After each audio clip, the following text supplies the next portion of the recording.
Bienvenidos una vez más, amables oyentes, a su programa Diálogo Bíblico. Estamos junto al pastor Horacio Rodríguez, que les habla Raúl Medina. Les saludo cariñosamente, deseando que el Señor le bendiga.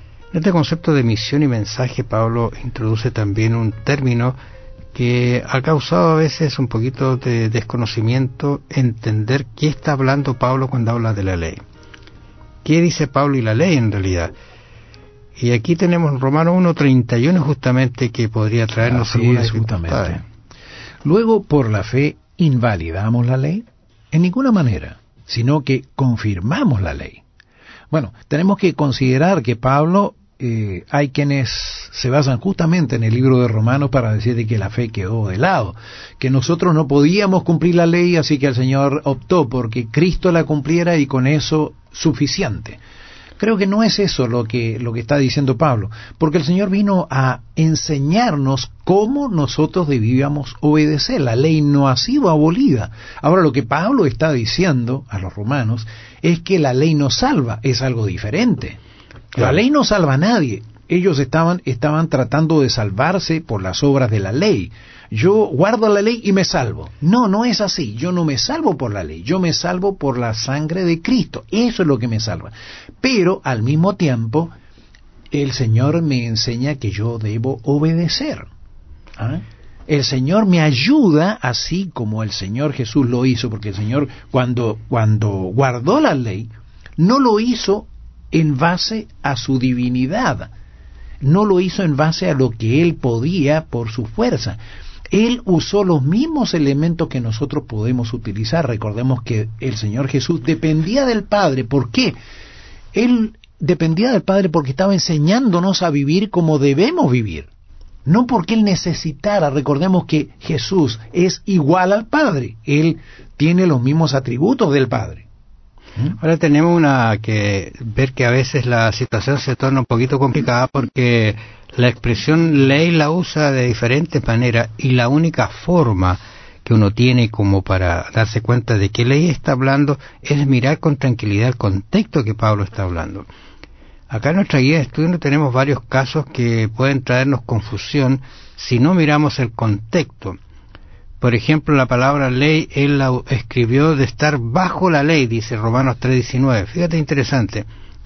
Y luego en Romanos 7:6 dice de estar libres de la ley. Como estamos bajo la ley, estamos libres, ¿te fijas?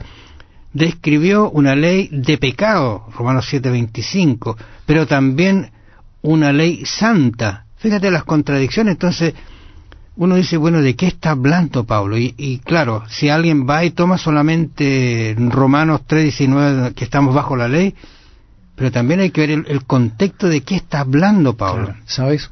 Creo que tenía mucha razón nuestro hermano Pedro al decir, al escribir, de que nuestro hermano Pablo, dice, escribió algunas cosas difíciles de entender, las cuales los indoctos e inconstantes tuercen como las otras escrituras para su propia perdición. Nosotros al leer Pablo tenemos que tener cuidado. Leer Pablo no es tan sencillo como leer a Pedro, como leer a Juan. Son más sencillos.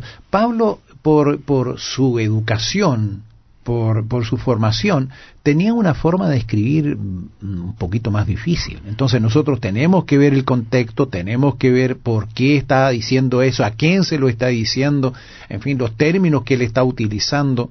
Recordemos también lo que habíamos dicho, que Pablo, de acuerdo a quién le estaba escribiendo, es cómo le escribe. ¿En qué está haciendo énfasis? Pero ahora lo esencial, partir como base, como principio, de no salirse del contexto de lo que él está hablando. Y por otro lado, para quienes no son judíos, quizás esto es un poquito complejo, pero para el judío esto lo entendían perfectamente a ellos, porque sabían perfectamente a qué se estaba refiriendo Pablo bajo estos términos. Por eso cuando él dice, luego por la fe invalidamos la ley, en ninguna manera, sino que confirmamos la ley. ¿Te fijas? O sea, él es claro en mencionar estos conceptos y su mensaje estuvo de acuerdo a lo que hay que hacer. Por ejemplo, mira, en Romanos 13:8 él dice, no debéis a nadie nada, sino el amaros unos a otros, porque el que ama al prójimo ha cumplido la ley. Claro. ¿De qué ley está hablando? ¿Te fijas? O sea, entonces yo puedo decir, mira, perfectamente esta es la ley de los 10 mandamientos porque Cristo lo dijo, amar a Dios y amar al prójimo, y esto es lo que está repitiendo él. Y si tú amas a tu prójimo, entonces has cumplido la ley. Ahora, bajo el concepto de este cumplir, porque, y luego ratifica algunos términos puntuales, no adulterarás, no matarás, no hurtarás, no dirás falso testimonio, no codiciarás, y cualquier otro mandamiento en esta sentencia se resume, y aquí está, mira, ama a tu prójimo como a ti mismo. Ahora, fíjate, aquí se refiere a los 10 mandamientos. Claro que sí. Ahora fíjate, nosotros debemos tener claro que hay dos leyes que a veces se confunden. Una es la ley moral y la otra es la ley ceremonial. Y Pablo percibía que las leyes ceremoniales, que indican cómo debían acercarse a Dios por medio del sacerdocio, el santuario y también los sacrificios, estas iban a dejar de ser válidas después de la crucifixión. Porque debemos recordar, todas estas leyes ceremoniales estaban, y como Pablo lo dice, indicaban cómo acercarse a Dios por medio del sacerdocio.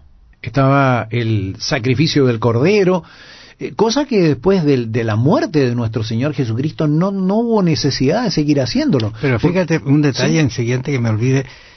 Cuando el templo fue destruido, sí, ¿qué pasó con los sacrificios? ¿Te fijas? Hubo demostraciones, digamos, cumpliendo una profecía, lógicamente, pero ya no hubo un lugar donde reunirse, actividades.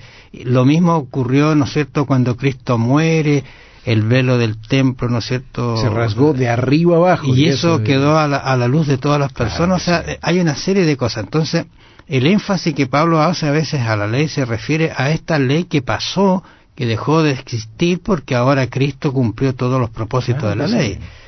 Pero no los 10 mandamientos. No podemos decir de que ya no está vigente, por ejemplo, un no matarás, no cometerás adulterio.